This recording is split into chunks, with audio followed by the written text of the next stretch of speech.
So there's two things you should know about me. One is that I'm a complete science dork, and the other is that I really, really like fish. It's going to tie in, don't worry. So the human body is absolutely amazing, and as my anatomy model will tell you, he's pretty sexy, because we don't really appreciate how much our organs are doing for us, how amazing they are, until something goes wrong. And so I didn't really appreciate it until I realized that I was having depressive episodes and also panic attacks. So I don't know how many of you guys deal with similar things, but the way that it would happen for me is I could just be laying in bed, nothing's going on, and all of a sudden, out of nowhere, not necessarily even a trigger, my heart would start pounding, and my mind would start racing 1,000,000 miles a minute, and just filled with these really terrible, irrational thoughts. And I would tell myself terrible things, like how I was worthless and ugly and fat, and no one would ever, ever love me. So I just hid. I hid as if I was a flounder. I did not want anyone to see what I was going through. Thank you. I didn't want anyone to see what I was going through. And so since my brain kept on telling me, if you tell anyone what's going on, if you tell them how you're feeling, they're going to think that you're weak. They're going to think that you're complaining, being a downer. They're not going to like you anymore. So I wouldn't tell anyone. I would hide like a flounder, and because I didn't tell anyone and I would deny anything was wrong, no one helped. And when no one helped, that made me feel like I couldn't talk about it even more. So you could see how it's a vicious cycle. And this is how I lived most of my life, dealing with my depression and my anxiety. At the time, I didn't know that 1 in 4 adults has a diagnosable mental illness. 1 in 4. That means 25% of the people in this room, myself included, have a mental illness. And for the 75% of people that don't, even if you don't have a mental illness, we all have mental health, and so many things can impact it in a positive and a negative way. I also didn't know that 99 Americans die by suicide every single day, or that 1,100 college students die by suicide every single year. So this is really, really scary. I mean, I'm not going to, but I could ask that you raise your hands if you have been affected by suicide, and I bet a lot of you would be able to raise your hands. I know that I could. So why is it that we can't talk about mental health? Clearly, people are dying every single day, every single year, and yet so many of us think that we're in this alone. I always felt that I was the only one going through this and that no one else would understand. So a lot of the reason why we don't talk about it, why we don't reach out for help, is that there's such a terrible, terrible stigma against mental health. You see a girl having a panic attack, and you go, oh, she's crazy. She just has issues. You see that the weather is fluctuating in temperature a lot, and you call it bipolar. You watch lots of movies and TV shows and play video games in which your setting is a mental health hospital, and you have these really, really terrible doctors that lock you away for years, and the patients are dangerous and awful people, and that's not what a psychiatric hospital is whatsoever.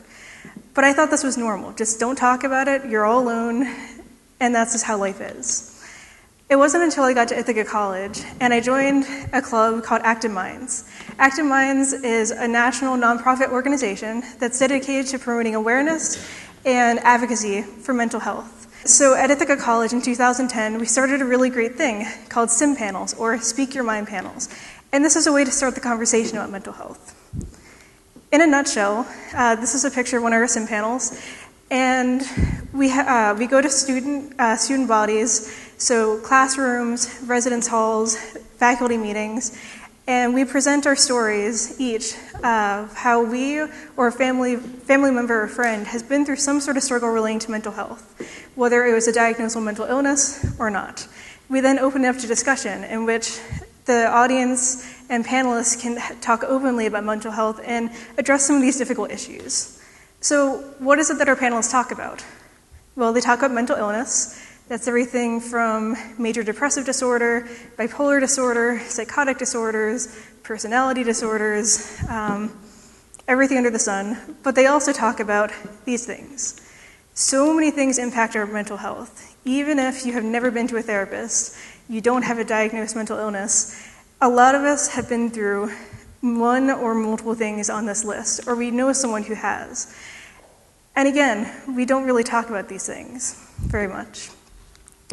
So to go more in depth on how a SIM panel works, the person who's sitting behind the computer on the left is our moderator, and he or she will come to to come to the classroom and introduce why we're there today. They talk about Active Minds and how we want to promote advocacy for mental health. They talk about what we're going to do that day, which is have a sim panel in which we're going to tell our personal stories. They warn that some of these stories may be triggering because they're talking about some very deep and difficult subjects, clearly. And they also put down some other guidelines, such as safe space rules, although we, as panelists, would love you to share our stories because we are trained and we feel comfortable with the world knowing our stories. If someone in the audience raises their hand and shares some personal information, we expect that it will remain confidential. And finally, the last thing that the moderator makes very clear is that we are not mental health professionals. So we will talk about our mental health, but we cannot give any recommendations on medications, types of therapy. All we can say is that if you're concerned, you should probably talk to a professional.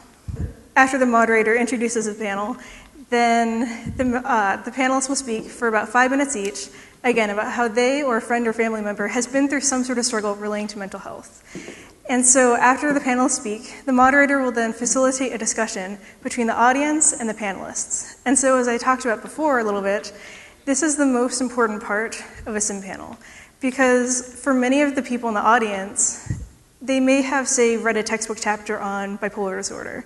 And they could, on an exam, list all the symptoms of bipolar disorder, all the major forms of treatment, what works, what doesn't work, what medications to use, what medications not to use. But that is so different from actually sitting down across from a person who's your own age, looks just like you, and them telling you, look, I went through bipolar disorder, and this is what it was like when I was alone before treatment. This is how difficult it was going through treatment. Now that I am getting treated, here's what I'm doing every single day to make my life as happy as it can be. So this is a safe space for people to not only be educated about mental health, but also to ask some difficult questions. We always have people asking in their audience how to get help for a friend or family member, or maybe even themselves. So we always make sure that we educate the audience for every panel on the local resources for mental health professionals. Because as we said, we're not a support group. We just want to encourage you to get help if you need it. And so we've had some great feedback from sim panels. Ever since we've been doing them, professors keep on asking us to come back. Even classes that aren't in like the psychology realm, they can be totally off in biochemistry, but they want to hear about mental health because it affects every single one of us. And also, I've been doing panels for 3 years. I've been training panelists for 2 years, and I've heard a lot of the same themes coming up. Some people will say, well, I have a story, but it's not very important, it's not very intense. I don't know if I should really share it because it doesn't really matter. And what I tell them is, every single time you do a panel, you see people smiling, nodding, maybe not smiling, but crying, and you can tell that they are deeply connected with what you're saying. Because when I train panelists, I make sure that they describe their emotions in as much detail as they can. Because not everyone can relate to, say, having an abusive parent.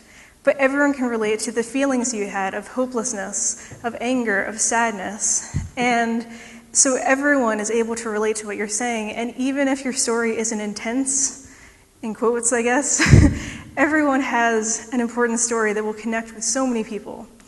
Another thing that I hear when panelists are interested, they tell me that, well, I would love to do a sim panel. I would love to, but I can't do public speaking. I am awful at public speaking.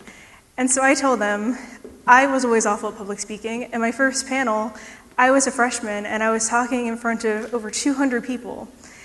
And I was really surprised because as soon as I started talking, I was not nervous whatsoever.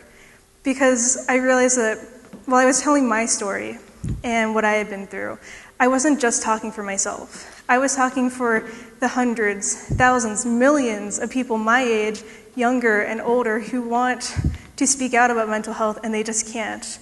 They don't have a voice yet. So many of our sim panelists, including my own, a lot of the worst struggles that we've been through in life were things in elementary school, middle school, high school, or college, and we didn't have an outlet to go to. We were kept silent. So many of the sim panelists I trained say that this was the first time that they had told their full story to someone. And these sim panelists are 18 to 25 years old. So for at least 18 years, they were going through some of these really difficult things and never told anyone about it. Maybe they never even seeked help. And that really needs to change. So I saw that we were making huge impact on campus, and mental health was being talked about more. Everyone knew what SIM panels were, and we were just promoting so much mental health advocacy on campus. But then I noticed something interesting. I noticed that even my friends and family from home or other circles that don't go to Ithaca, who had never seen a SIM panel, I was also affecting them in mental health. I was being my own mental health advocate without even realizing it. And I didn't understand how that was. It wasn't until a couple years ago I saw a great TED Talk by Dr. Brené Brown. And she is a psychologist and studied for years what it is that makes truly happy people happy.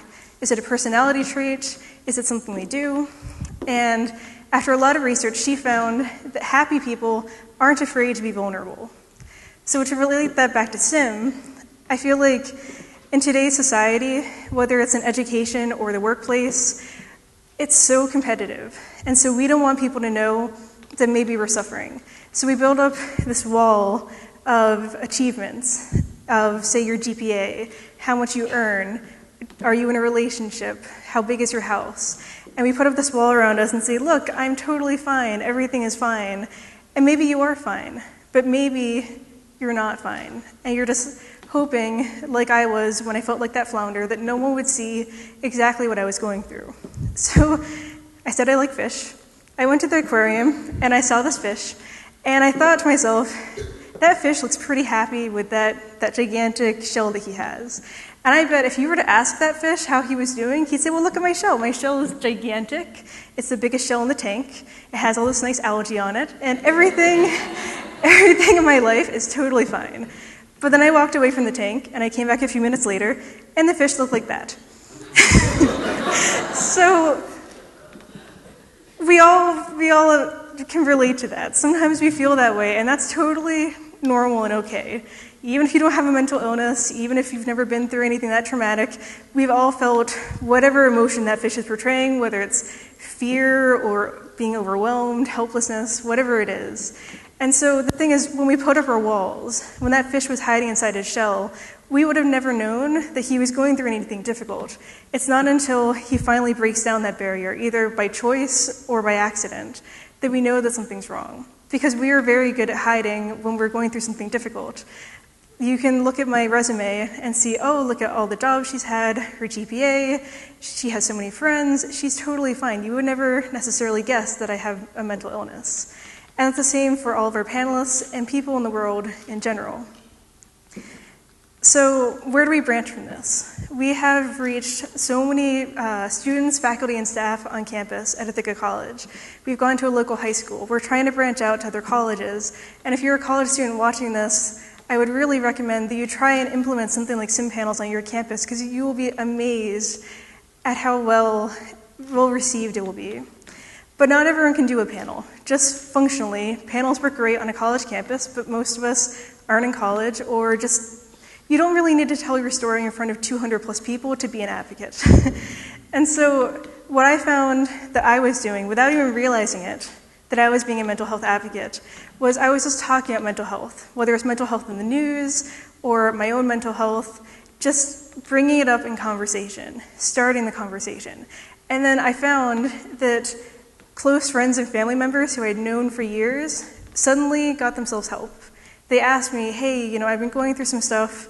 I think it's time that I get treatment. And I had known them for years, and they had never mentioned this. Or acquaintances who I don't know very well will come to me, and they have heard me talk about mental health before, and they know that I'm a safe person to go to get advice on how to get professional help.